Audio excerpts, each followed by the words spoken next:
This light always gives me trouble, and I don't know why. I think it just like hates me. I might just switch this light with that light, and then switch the other light with the other light. I don't know. I'll think about it. Anyways, good morning. Welcome back. I am Dusty Lion, and this is Hopeful and Victory Talks. And you already know what you came in for, not only for my coffee, but also to talk about HIV and ways we can prevent it, break the stigma, all that glorious, magnificent thing, all those glorious, magnificent things.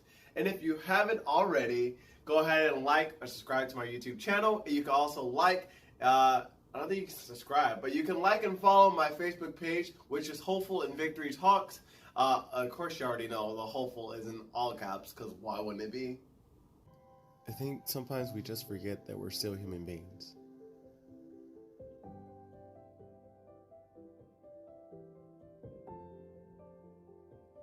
Yeah, I think it's important that everyone should know their status. Knowing your status is the first step to really kind of having that conversation. I think it's important we learn how to tackle stigma and get rid of it. I think it's such an extremely amazing thing that I get to do this every day and meet such great people and learn their story and share some of their story with the people that watch this every day. To remember to stay hopeful in victory. Let me go ahead and go right to the shits. I'm actually just going to go ahead and get y'all a dab of that coffee because you know that's how we do it on the show. Bing, bada bing, bing, bing.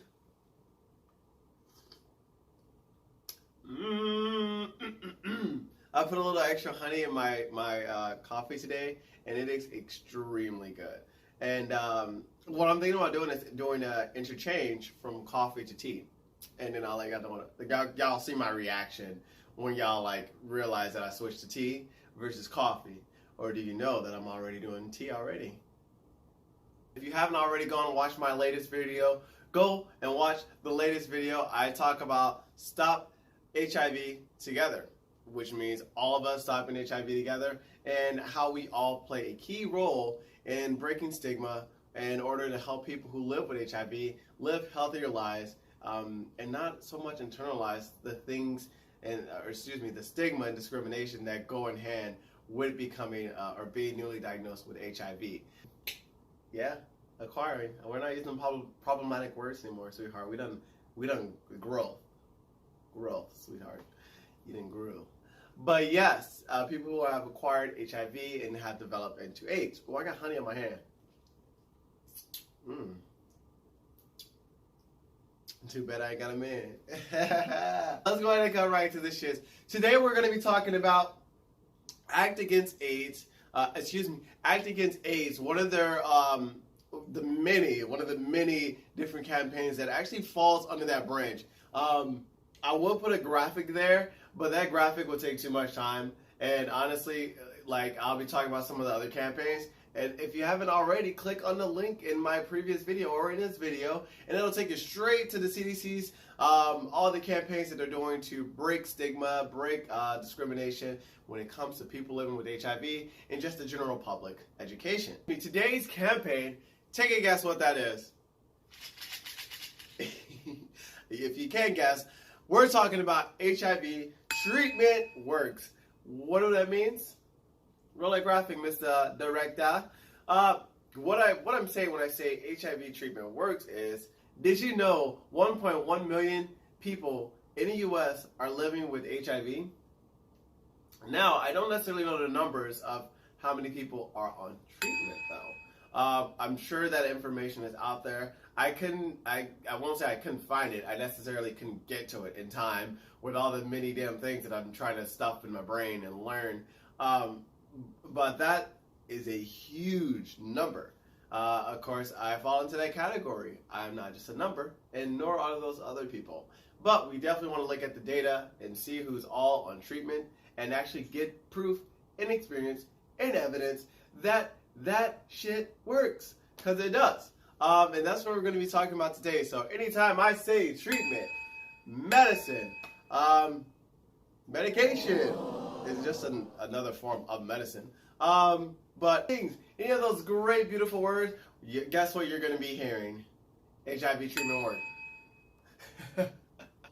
HIV treatment works campaign. It is really focused on people who are on treatment, and we're talking about our experiences getting into treatment, staying on treatment, going to our appointments regularly, so that we're protecting ourselves, living healthy lives, but we're protecting other people that we're involved with. We're lowering risky behavior. We're informing others as well as informing ourselves, but generally just improving our lives physically and mentally when it comes to being on HIV treatment.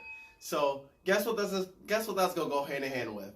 It's gonna go hand in hand with my experience with me getting on treatment and actually all of the problems and issues that I was facing getting on treatment. So this might be touch and go. It might be a lot of cuts in this because it took me a while to like really accept medicine itself. Not because I didn't believe that it was working, that it will work. It just took me a while to just really get on it and just stick with it too. So some of the barriers I have, of course, aren't as severe as a lot of other many social barriers and economic barriers that they face in their community and where they live in their environment.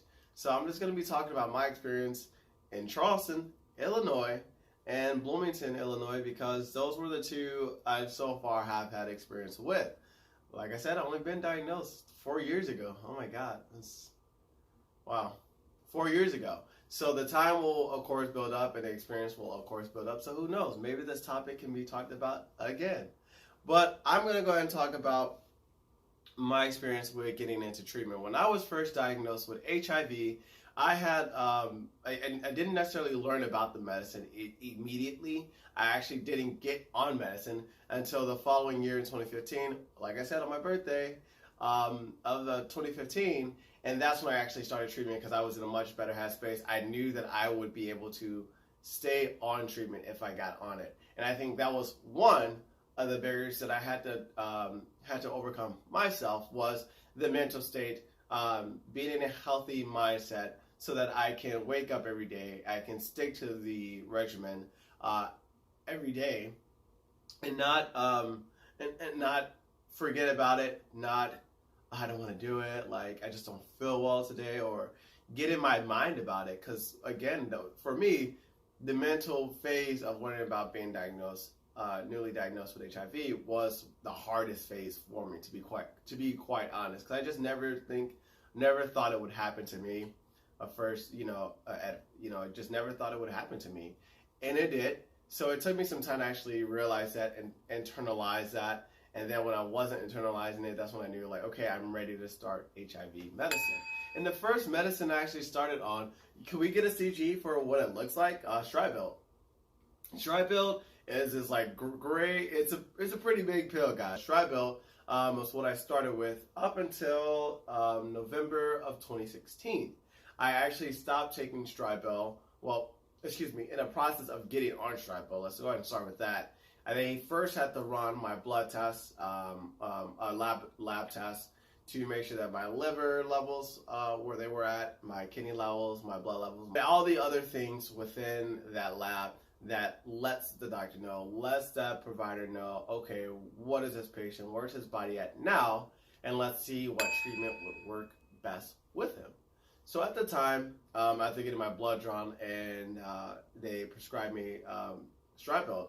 And at the time, I was facing a lot of issues with transportation because I didn't have a car at the time.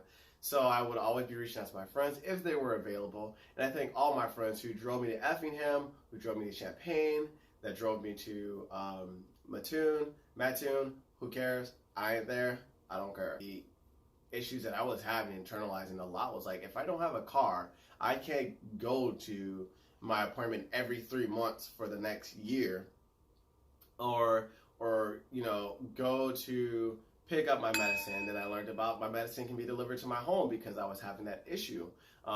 So I necessarily didn't know what tools that I was having issues with getting. And in Charleston, when I did go to my Effingham specialist, I'd be like, hey, I'm having issues with this because I don't have a car, and not everyone's always available. So she would give me a gift card, $25 gift card for reimburse for gas, which is good. I would say for one trip, it's a great resource for many people, and I think they still have that. So if you do have issues with transportation to your healthcare provider or your appointments, reach out to your specialist, your case manager, and they can assist you with getting this assistance. That was a second barrier that I actually had issues with because, you know, it's not easy. I had a card and I didn't because life happened. Dion was ignorant when he was younger, so whoop up the bam, learn my lesson. The third barrier was cost. Cost, Lord. Like, when I saw how much that shit was, my mouth dropped. I'm like, first off, I probably won't be able to afford this when I even graduate with my degree because the economy is not that great. And I'm probably going to end up in a freaking call center, not even making much. And guess who got that correct? 100%. I did. Just that you just don't jump out of, nowadays you don't graduate from college and you land a job that's paying you 60, 80K a year. Like, yeah, that happens, but that's not happening often. And so in my mind, I'm just like, no way in hell I'll be able to afford this, once I get off of I think it was Medicare or Medicaid that I was on. I'm not sure if they're interchangeable, but I was on Medicare and Medicaid, and they had covered the cost on top of the Ryan White program, which we talked about before with PHS, Pam, about the cost of those medicines and the different programs, the different sections of the program, and how they help people get treatment if they are looking to get treatment and afford the treatment. That was the third issue, or the third barrier that I had to really overcome was, like, man, like, this is, if I start this, that means at some point, I'm going to have to start paying for this because it's so expensive. For 30 pills, that's a year. Like, think about that in a year. Can we do the math? How much would that be? Operator, can you roll our graphics? So we do $2,500 times 12. How much is that? Oh, that was the third barrier that I had to kind of overcome as well, and talk with a lot of people who are older and who are kind of dealing with that similar issue as well. So it's kind of nice that I was able to talk with some people, get in touch with some people who I felt like that was an issue with, or that was one of my concerns, and that they had the same concern, and they were able to kind of break that down for me and kind of reassure me that if you do start this, that necessarily won't have to be the issue. Of course, you're going to have your healthcare provider, but you'll have your insurance. The fourth one was that once I got on the medication, I was having issues. I started to develop issues. My fourth barrier that I had to overcome that kind of actually really threw me back was I kept developing like kidney infections, and like my liver was like not being a normal liver. I can tell because I just felt like certain pains like just all the time. And this actually, when I started Stribel, this may have been like the next year of 2016, I started to notice in September. And I think at the time I was dealing with a lot of stress and just coping with a lot of things. And so I went back to internalizing a lot of issues. And I think my body was so overcome with stress and all these problems that were going on in my life. And it was just like, it was hurting my body physically. So my body started to react to the stress. The medicine started to react to the body that was reacting to the stress. And then then I was reacting to that. It was a terrible period. I like went to my provider, my doctor, and I was just like, I'm getting pains here, and I'm not sure what they are. I think the medicine is not being the best. She's like, let's run some tests.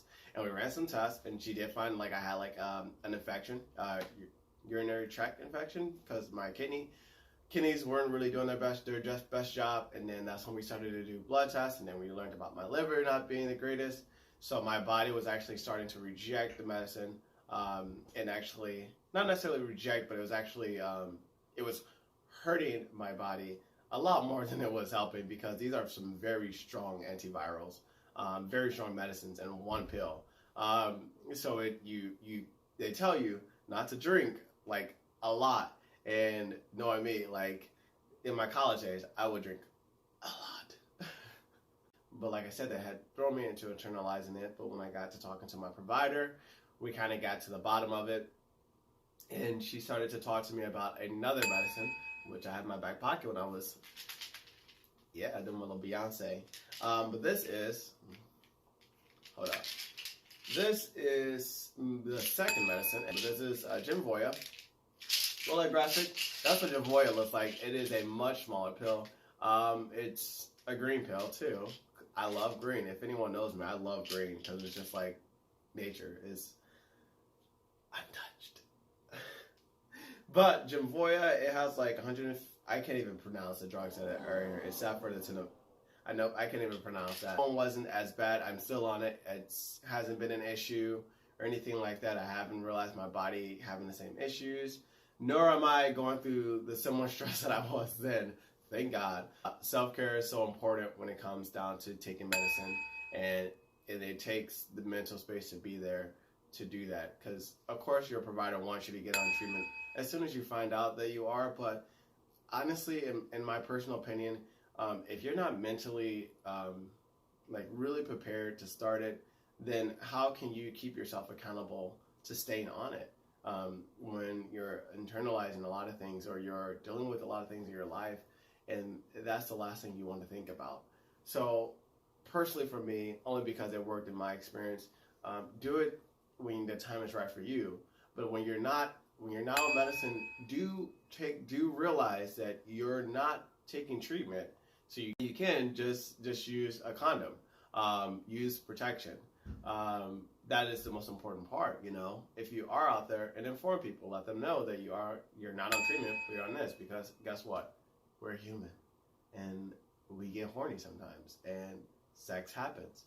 But we want to make sure we're not getting involved in high risky behaviors, or developing high risky behaviors. So that way, if you are off treatment, you can take your time. You can then say, okay, I think I am ready to get on treatment. Let me go ahead and start, because I know in my head that I am prepared for this. The fifth thing was towards the end of my senior year, and that was actually if I was going to move to Chicago or Atlanta or to Bloomington, and how treatment was going to be transferred, how my doctors, how my appointments and things would change like that. So I had to do homework for providers, doctors in the area of Chicago that I was potentially looking to move to, and see who was a provider there, what services they provided. Was it similar to what I had down in Charleston? But honestly, when I lived in Chicago, because it's a bigger city, because it's a bigger city, they had a lot more resources, a lot of different programs. So it wouldn't have been bad. It would just been an overload of programs. But that was one of the places I liked that. And then of course Atlanta was a really big one. Similar thing with Chicago. And then I liked Bloomington. Bloomington was smaller. Bloomington was smaller, just slightly bigger than Charleston. To be frank, it wasn't much bigger, but it was the easiest transition after I started doing it, because at the time I was talking to, and I think he was just my coach, and I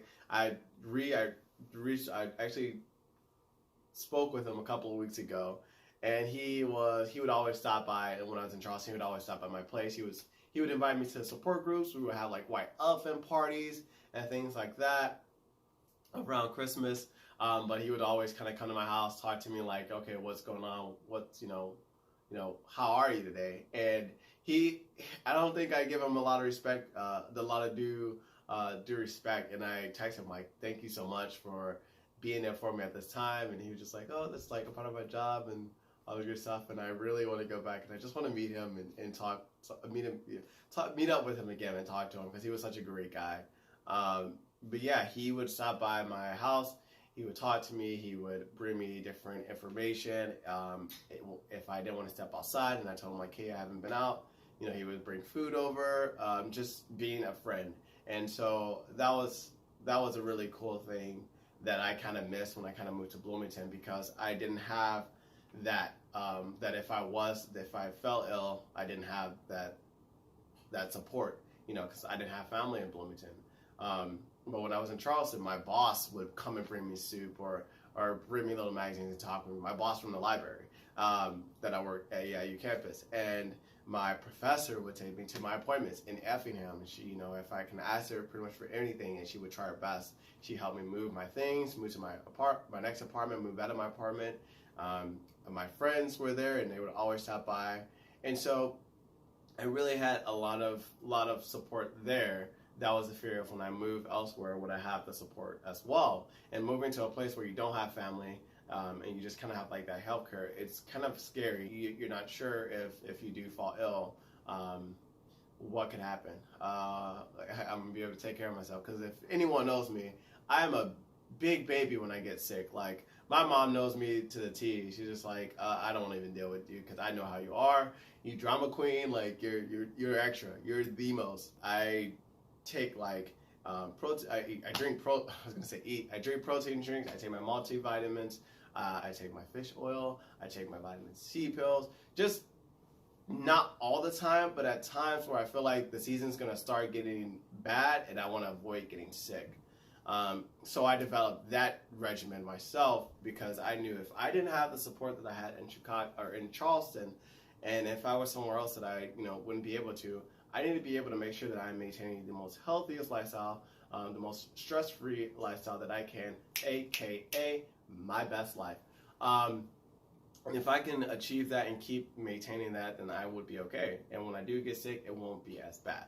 And those were the main obstacles that I really had to overcome, when it came to treatment.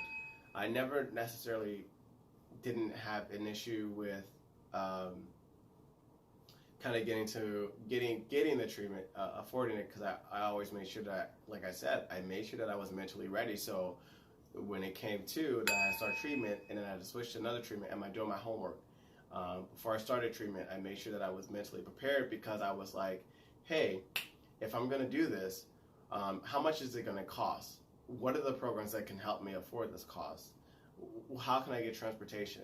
And so I was really thrown into, once I was mentally prepared and ready, thrown into survival mode. Like, I need to be able to do this for myself as well, because there's not going to always be someone there who's going to help me do that for me. And I can only say that for myself, because a lot of people have different things that they deal with. There are a lot of different situations out there that are affecting them. But before I let you guys go, I just want to go ahead and show a quick video, 30-second video, just of the HIV treatment works campaign. And so this is one of the testimonies that I found on their website. Go ahead, director, roll that clip.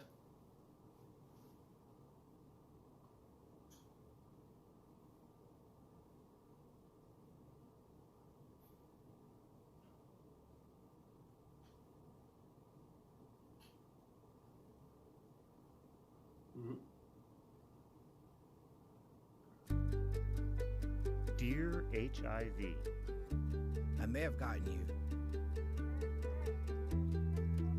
but you will never, ever get the best of me. I take charge of my health. I take my HIV meds every day. I don't just live with you, I live well with you. HIV treatment works. Get in care. Stay in care. Live well. And I just want to go ahead and thank you guys for watching my channel again.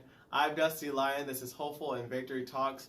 Go ahead and come back tomorrow, because we're going to be talking about another campaign this week. And as always, you guys stay hopeful in victory. And before I go, I'm going to get back in the middle. Before I go, yes, the hoodies are still in production. So once those get ready, I'm going to be making an awesome announcement on all of my social media platforms. everywhere so you guys know that they're up. They're still in production. You guys have a great day. This is Dusty Lion. Can we throw a rainbow there? Okay. This is Dusty Lion. And you guys have a magnificent hump day. Bye.